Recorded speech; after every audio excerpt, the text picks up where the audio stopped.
Nyinyi mmefikishiwa risala? Mmefikishiwa risala? Wale watu watakuwa ni wenye kumjibu Mwenyezi Mungu na kumwambia ma jaana bibashiri wala nadhir. Sisi hatukujiwa na muonyaji yoyote wala hatukujiwa na risala yoyote ya Rabb. Yani subhanallah, watu wanadanganya mpaka mbele ya Mwenyezi Mungu Azza wa Jalla wa Ta'ala fi ula. Mwenyezi Mungu atamwangalia Nabii Allah Nuh alayhi salam kwa mara pili na kumuuliza tena, ewe Nuh, je, umefikisha risala? Nabii Nuh akajibu, ndio ya Rabbi, mimi nimefikisha risala. Mwenyezi Mungu atakuwa ni mwenye kumuuliza, ni nani shahidi juu yako? Ewe Nuh, wewe unasema ya kuwa wewe umefikisha risala. Je, nani shahidi juu yako? Bila shaka shahidi huwa yule ambaye alikuwa anakuona, ama alikuwa na wewe, ama alikuwa na taarifa na wewe. Lakini Nabii Allah Nuh kwa uadilifu ambao walielezewa katika Qur'ani kwa ummati Muhammad, atakuwa ni mwenye kusema shahidi juu yangu ni ummati Muhammad. Shahidi juu yangu ya Rabbi si watu wengine ila ni ummati Muhammad. Yes, sisi ummati Muhammad tuliishi karne moja na Nabii Allah Nuh alayhi salam? La, lakini kwa uadilifu na tarehe ambao tumepewa ndani ya Qur'ani, tumeambiwa ya kuwa sisi ni umma yenye uadilifu. Licha ya sasa sisi kuwa ni waadilifu juu ya mitume na umma waliotangulia, wa yakunu rasulu alaykum shahida, hata mitume wenyewe wawe ni mashahidi juu yenu. Ndio namna Mwenyezi Mungu alivyotupatia utukufu kwa kuwa ni umma yenye uadilifu. Iweje sisi tujitokeze kisha tuutoe katika mioyo yetu sifa ambao tumepewa na Mola Azza wa Jalla?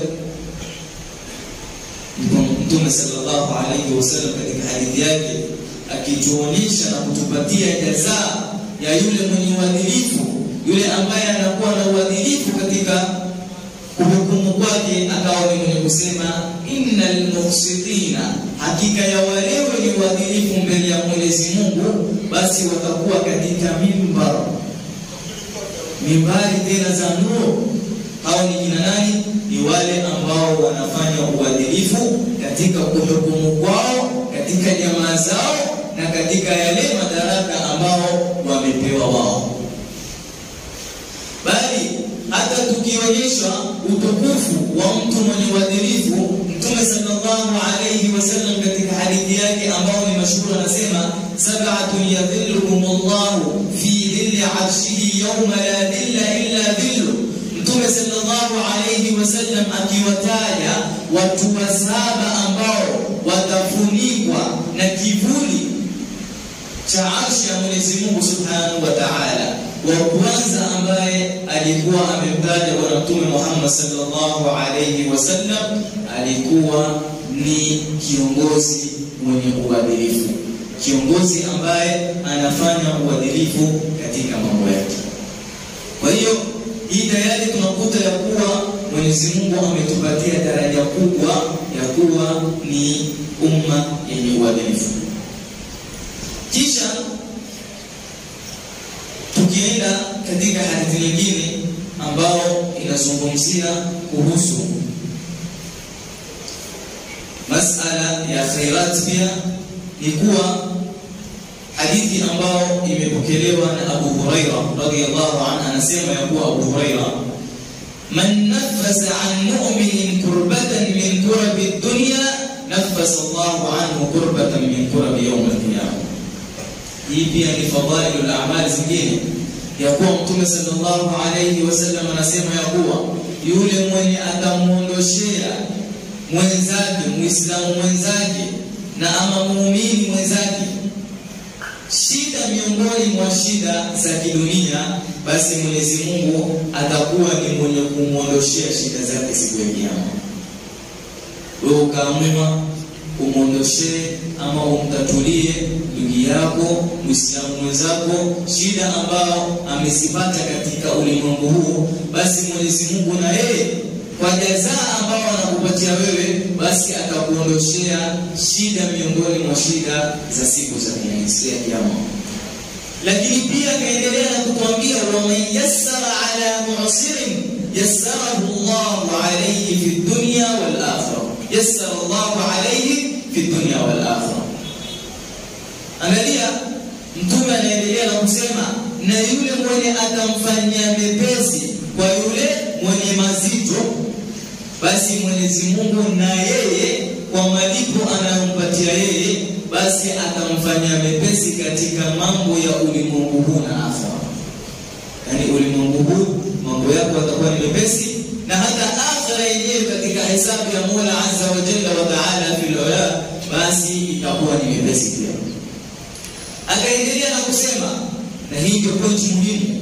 Mwenyezi Mungu anasema, Mtume sallallahu alaihi wasallam anasema, wa man satara musliman satarahu Allahu fi dunya wal akhirah. Na yule mwenye atamstiri muislamu mwenzake, na yule mwenye atamstiri muislamu mwenzake katika dunia, basi na Mwenyezi Mungu atakuwa ni mwenye kumstiri katika ulimwengu huu na akhera. Hivyo unatakiwa muislamu mwenzako aibu yote ambayo utamkuta nao, basi jaribu kumstiri. Na kama ni kumpatia wasia ama kumshauri, basi umshauri kisiri, na wala usimfedheheshe na kitu chochote, unatakiwa kumstiri. Ndipo hata Mtume sallallahu alayhi wasallam alipotueleza uzuri wa kustiriana, hata ukimkosoa mwenzako, basi umkosoe kwa njia ambayo ni ya kihikma, ili usimfedheheshe mbele ya wenzake. Kisha Mtume sallallahu alayhi wasallam akaendelea kutuambia, wallahu fi auni al-'abdi ma kana al-'abdu fi auni akhi. Na Mwenyezi Mungu subhanahu wa ta'ala yuko katika kumsaidia mja wake, maadamu huyu mja anayesaidiwa ama anayesaidia anaendelea kumsaidia huyu mwenzake. Kisha point nyingine ambao Mtume sallallahu alayhi wasallam alisema ni kuwa, wa man salaka tariqan yaltamisu fihi ilma sahala Allahu lahu bihi tariqan ila al-jannah. Na yule mwenye kufuata njia katika ile njia ambayo yeye ameifuata ama ameishika, nia yake ni kutafuta elimu, ni kusikia elimu, basi Mwenyezi Mungu atamsahilisha yeye njia ya kwenda peponi. Yani njia ya kwenda kwake peponi itakuwa ni nyepesi kwake. Kisha Mtume sallallahu alayhi wasallam akawa ni mwenye kusema, wa majtamaa qaumun fi baytin min buyuti llahi yatluna kitaba Allahi wa yatadarasunahu bainahum illa nazalat alayhim as-sakina. Mtume akawa ni mwenye kusema, na wala hawakusanyiki watu katika nyumba miongoni mwa nyumba za Mwenyezi Mungu subhanahu wa ta'ala, lengo lao si lingine, wanafundishana kitabu cha Mwenyezi Mungu, wanasomeshana baina yao, ila hao watu ambao wanafanya amali kama hizi, basi itawateremkia wao sakina, na pia watafinikwa na rehma za Mwenyezi Mungu subhanahu wa ta'ala fi ula. Kisha Mtume sallallahu alayhi wasallam akawa ni mwenye kuendelea hadithi yenyewe ni ndefu, lakini sisi tutakuwa ni wenye kugomea hapa. Itutoshe ya kuwa haya ambao tunayafanya Mwenyezi Mungu anaandika katika hesabu yake. Kwa haya machache nafikiri muda nao umefika. Mwenyezi Mungu atujalie min alladhina yastami'una al-qawla